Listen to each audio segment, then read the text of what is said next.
No one plays a richer and a complex role in the making of an album than a producer and a composer. Join us in today's episode as we get to sit with one of Mzansi's dynamic jazz artists, Baba THEMBA MKHIZE, the two-time Summer and Metro FM award recipient in the category of Jazz and Best Male Artist. This is the Backstory Roundtable, the music episode. I started playing the piano at a very early age. I think I was about 8 or 9 or so. Having started on a homemade guitar. My father was a teacher by profession and also a choir master, so I guess the genes come from him. My mother, who was the less musical of the two, was, however, very, very supportive. And then the relationship with the piano really started when I, first laid my hands on the instrument, and I knew that, this would be a relationship or a quality love affair that would last forever. The fact that you can go to the lowest, and then from the lowest to the highest, gives you a wide range of the instrument, and which does represent, instruments maybe in the orchestra, if you like your basses in the string setup, and maybe your trombones, and your high instruments, the violins and stuff like that. And the same way that the vocal is also represented. So when you sit, in front of the piano or on the piano, you have a good idea for arranging. It gives you a very good idea, and I do find it what's the word, friendly to work with, because everything is in front of you and you have 10 fingers. So it for me, it makes it a bit easier to arrange, because it's all there in front of you. I remember very clearly that one day I was practicing a piece that my aunt had given to me, and she would, work with me, and then, go out to, do her chores, do her washing and stuff. And then I didn't realize that she was actually standing next to the door watching the young man. I was, playing the thing, with my, without reading it, and she came back and gave me, quite a few spanks, and I was like, and she shouted at me, you don't play by ear, you must read this thing. But coming to think of it, she would first play the piece, and then I would memorize it, and then just only use the book to, for reference. There's a thing about Durban musicians and guitar. Maybe at about 6, 7, I would play a chord or few on a guitar. But this was not your real instrument, but it would be like your homemade guitar. Like all Township boys, I started playing, guitar, and then the old man must have had me, doodling a bit, and thought, yeah, I think I've got a musician here. I would say the streets were calling me, because I would go to my aunt for my piano lessons, and fortunately I would be going past a friend's house, the Gasa family. They had a band. They were playing Mbaqanga. And it was very different to, the stuff that I was doing with my aunt, and I found it very, very interesting. And then, of course, I had the music of the early pianists like Abdullah Ibrahim, Abo Count Basie, and if you ask the question who introduced me to jazz, jazz was very much part and parcel of the Township life, and Amahrotman, they'll go out and buy CDs and share the music, around. And I remember that when you go to sleep and you hear, this song, new song, instead of going to the police station to complain about noise, you would rather go to that household and ask, hey, I had something that was beautiful that I'd never had before. Please show me the CDs, or not the CDs, show me the LPs, who's playing, and then that's how you got introduced to the music and to the players. I remember each and every household will have a Jimmy Smith, will have a Brooke Benton, and then later will be introduced to, the greats like Herbie Hancock, and the Township music and jazz in particular. Yes, but it was not as popular as our American counterparts. I played with local bands and went to a boarding school in the 70s, in a place called Inchanga, Fredville, between Durban and Pietermaritzburg. And we had a school band there. Called ourselves the Comrades for obvious reasons. The political scene in South Africa would obviously have an influence on everything that was going on there. And then back in the township, I had a band with my cousins called the Black Bees. But then, we were playing on lousy instruments, and so, we had to try and find something decent to play with. And then I got introduced to bands from the neighboring Indian township of Chatsworth and some colored cats, from Wentworth Township. Then I joined this band called Rebirth, and we had gigs around Durban, and we actually had a contract with a hotel in Chatsworth. And we were not really making money. It was for me, it was really fun. But then later on, I joined another band with some Indian friends of mine called the Jukes Combo, which was very, very popular in Durban back in the day. And then that's when I realized, okay, actually this is not bad at all. And through that period, I got introduced to the group Sakila, who came down to do a few gigs, and they wanted to see if they could have me on board, and they approached me, and of course I couldn't turn down the offer. And then I came up to Johannesburg. This was in the early 80s, 1980, 81, if I'm not mistaken. So I would say that Sakila gave me my first professional gig. The one thing that was good about Sakila was that we were playing compositions. Of course, I was the youngest at the time, and I did have a few compositions, but my skill as a composer was maybe a bit challenged, and I was just getting introduced to the professional scene.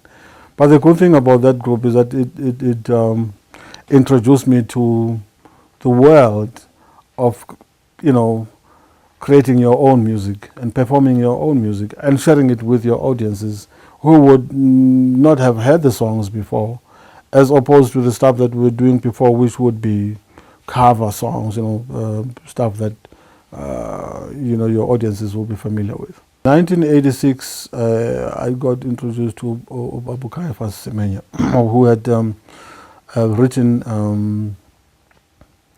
a play called Bua. And then I went to work with him in Zambia in 1986 to do a couple of gigs, and then went to live with him for 2 months in California. And then we came back and to do the rehearsals for Bua, the musical. And through that, I got a chance to travel to places like Nigeria, Ghana, Libya, Ethiopia, Senegal, and of course Zimbabwe. So I'm lucky in this that I got to experience Africa before I went out to the US. That was now in the early 90s when I worked with Brahu Masikela and Mama Miriam Makeba. Mama Makeba taught the world that it is hip to be African. She taught all of us that you don't have to change music yakho or your sound. You can be as African as they come and still be okay. And Brahu had his hit Crazing in the Grass in America, and we went out there to play in Pakanga, and was well received, and it was really an eye opener. That we have so much to do in terms of improving our music, and to put it at the same level with the rest of the other genres that we hear about, jazz and pop and what have you. We actually have a lot of work to do, I think. And I think that the West Africans, if I think of guys like Manu Dibango, Richard Bonner, and there's quite a lot of them, they've done very, very, very well. I think we still have a lot of work to do, Tina. From South Africa. If you look at people like Mama Miriam, she was the biggest of them all. But and then after her, or Brahim Sakila, after them, what's happening? Or Abdullah Ibrahim. A country of Bantabaninga of more than 50 million, surely we should be producing more and more good musicians who can actually, go out there, Well, I would say Pakanga jazz, because guys from the house scene, people like Black Coffee, DJ Fresh and the other guys, they've done very, very, very well for themselves. But I'm not sure, if we can say the same for the other genres like jazz and Pakanga. Of course, we've had people like Lucky Dube who reggae scene. All I'm saying is that it's not enough. It's not enough, and I don't think that our record companies and the powers that be have done enough. Lady Smith, Black Mambazo have done very well for themselves. They've won themselves a few Grammys, but I'm not sure if you can attribute that success to the, record companies. I think maybe Paul Simon, had a lot to do with it. But it does tell us that, the world out there is waiting. But how many Stratamia groups are out there? How many Stratamia groups can go out there and say, well, we are a younger version of what you've had, for the past 10 or so years? The very same group, Lady Smith, Black Mambazo, is not as big here in South Africa as it is overseas. Out there, these guys are stars, they're superstars, and Lana, so something is not right. We don't all have to play music. Abanyabet, we can do, business studies, marketing, branding. We need to get our kids out there to do about production, sound engineering.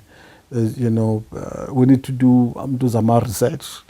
We need to research our own music, indigenous music, and we need to take that and put it out in the universities and have our kids studying, Imsebenzi that was done by the artists of the yesteryear. We need to put a lot of money into research in terms of improving on the very indigenous instruments like omakweana, the flutes,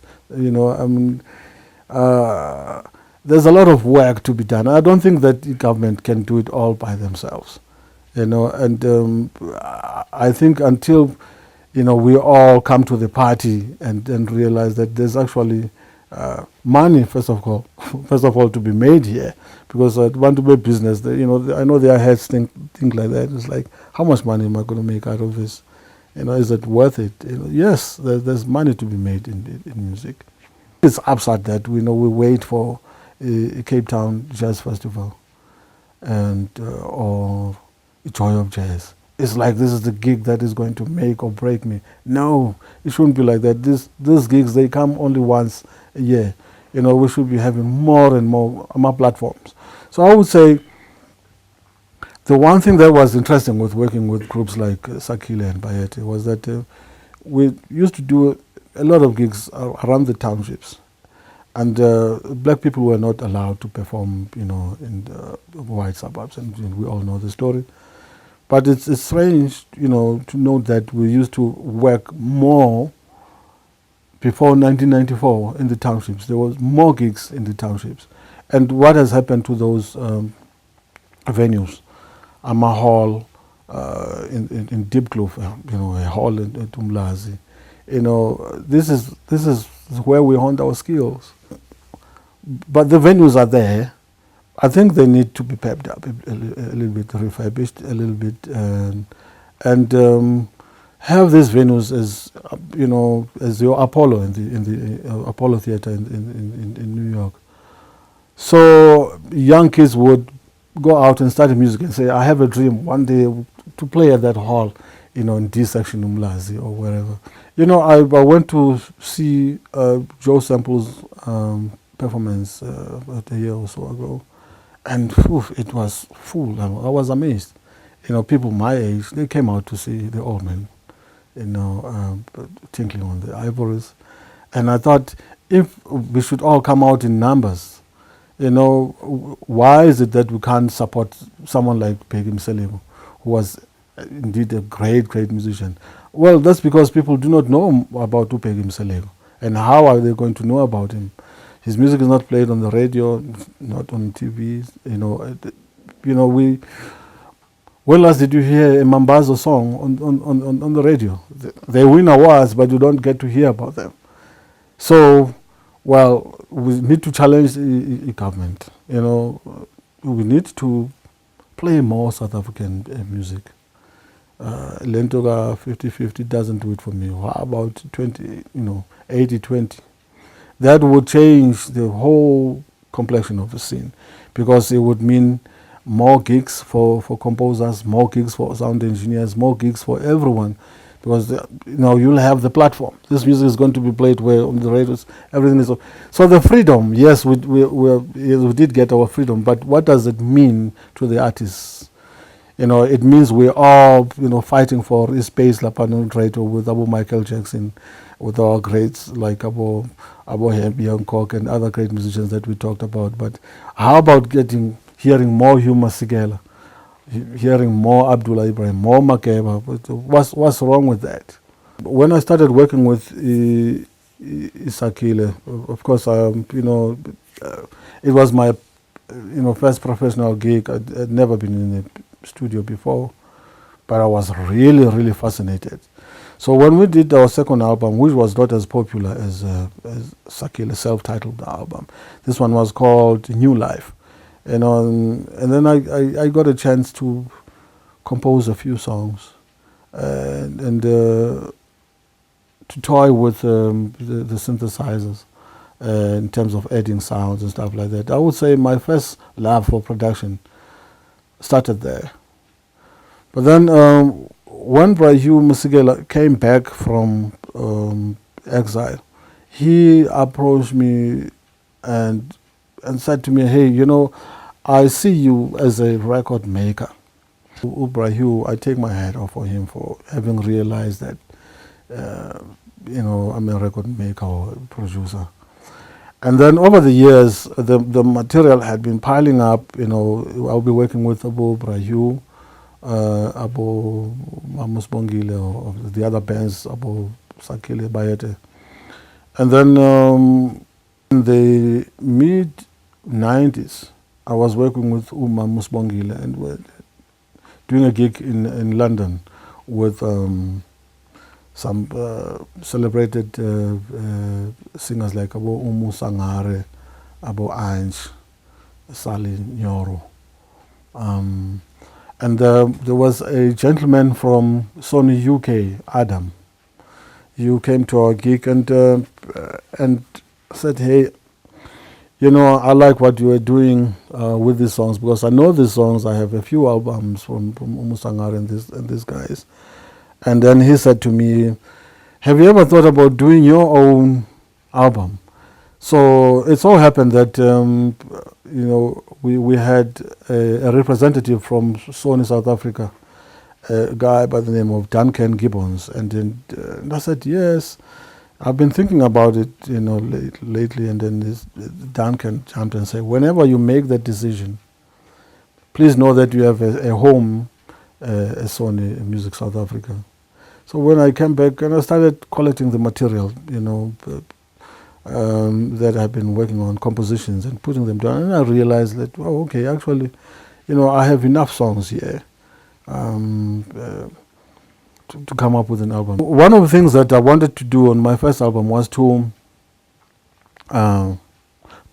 convince myself that it is possible to combine different elements. That is the elements of Maskanda, traditional music, and jazz. And I had been told by other musicians, older musicians, if I may say, that no, you can't be doing this. Don't do that. Don't do this. And I thought, but I can hear it. It sounds okay to me. There's nothing wrong with it.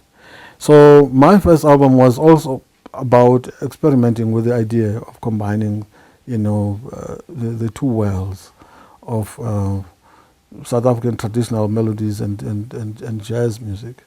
And indeed, I was proven right, because I did get a few awards for that album. I mean, the music of Sakila, it had some jazz influence, but I mean, it was uniquely South African. And it also comes from the love for traditional music. I'm lucky that the township that I grew up in, Mlazi, had a guy who came from Zululand called Jack, who played Maskanda, and Ngaboma 8. Remember, there was no television back in the days. So he would be playing his guitar. So the music that I listened to without having to go out there and put it on the radio, the music that will, free music that will play by Project next door. And when you go out, and there was a gentleman called Mfino, who was also a great Maskanda a player. So these are sounds that one grew up listening to. And also, in the township, you'll have Amakatolika, but you'll have Abantu Bakwashembe, Amanazareta, you'll have Amazayoni, and then the townships were all about with different sounds. And so these are sounds that we all grew up listening to. So it was only natural for me to try and fuse, because I thought that people go out to buy this music because they love it, but they love jazz too. So what's wrong with putting them together? You can have all these gadgets here. You can have all this software, and these days it's technology has made things a lot easier. But I found that if you don't have a good melody, it really doesn't matter. So for me, it all starts on the piano. If I can come up with a melody that will make sense, just the melody by itself, then I know I've got a great song. Then from there, I need to think about the mood. I need to think about, time signatures and stuff like that. Or sometimes you don't even think about these things, because it's all there in the melody. The melody will suggest everything. And then you will say, wow, it depends how the song comes to you. As an instrumental or as a vocal song, and then decision times now. So you have to say, okay, I'm going to take it this direction and that. And believe you me, there's a lot that happens before it really, comes into shape.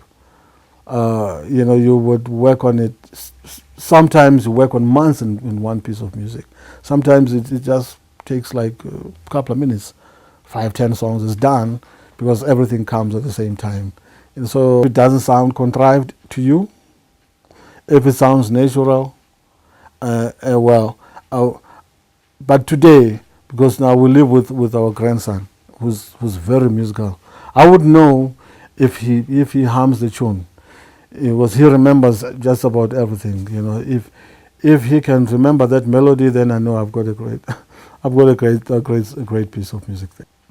The good thing is to share your music. Something that started in a smaller little studio in your bedroom, to be able to share it with your audiences out there. For me, the best thing has always been people that I've never met who would, meet on the streets, and they tell you. One guy told me, "You know what I love with your albums? The fact that song number 1 doesn't sound like number 4." And these are your loyal fans. Maybe it's not a million of them out there, but maybe only 1,000 or 10,000. It doesn't matter. But they are your fans, nevertheless, and they're waiting to hear what I'm going to come up with. So I don't think it's fair, but I'm not under pressure. In the sense that I'm lucky that I can do a lot of work without doing my own albums. Over the years, I did the music for the Confederations Cup, and I did the music for the opening ceremony for the World Cup. I've been doing stuff that is playing on television with a company called Lalela Music. I've been doing stuff for movies. We see that also. We've seen you once on a podium.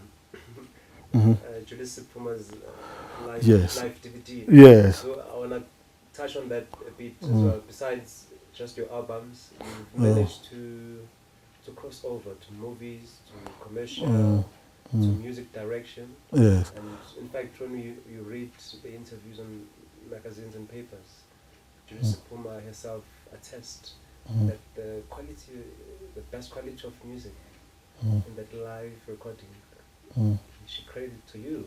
Wow. So, well, that's good to know. Yeah. So was it something that you always been wanting to do, to direct music on stage?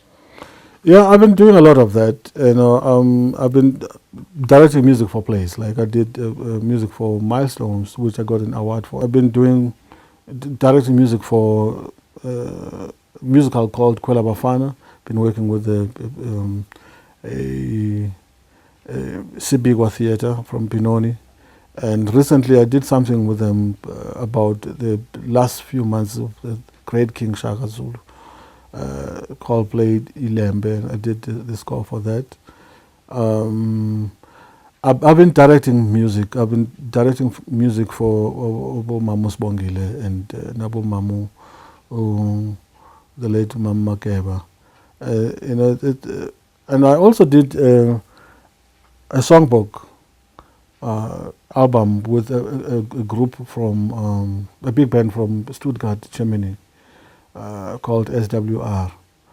So I've been doing a lot of work, besides my albums, and that's why I'm saying to myself, hey, don't be selfish, but what about your fans?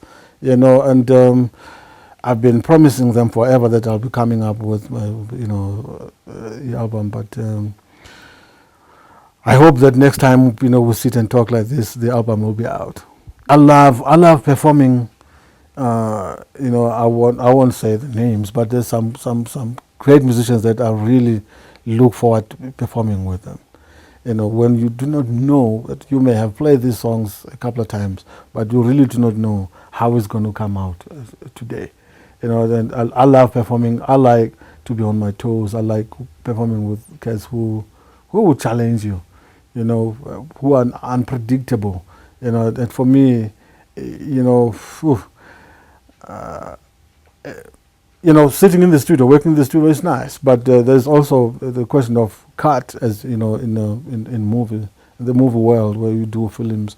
But I think working in theater when there's no room for that, I think that's exciting. About your son, African, who is, I think he's quite a genius in terms of music.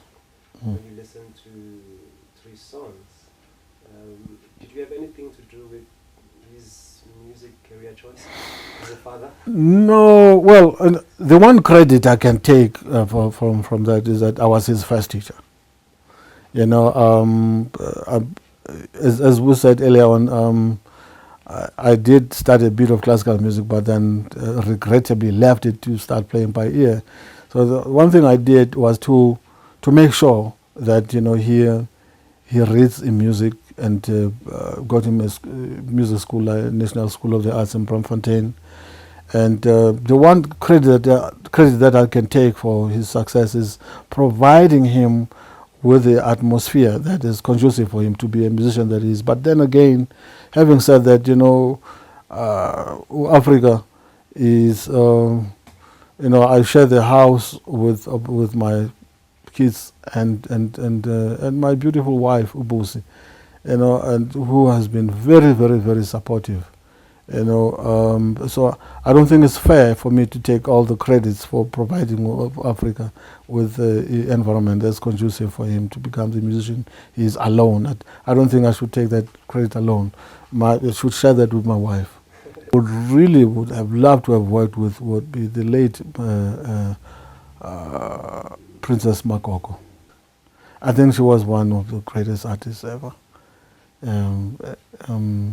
But I would love to work with artists abanjalo, who come, who bring in something different to the table. One of them is the late Mambusi Mhlongo. So if I could find an artist maybe from deep in Engutu or Engobo in the Eastern Cape, who've got a totally different thing to offer, I would really love to work with artists like that. The one performance I enjoyed was when I had the pleasure of having my late mom and dad in the audience. And, there's a song called Amankwebevu. It was fascinating to perform it for them because the inspiration came from them.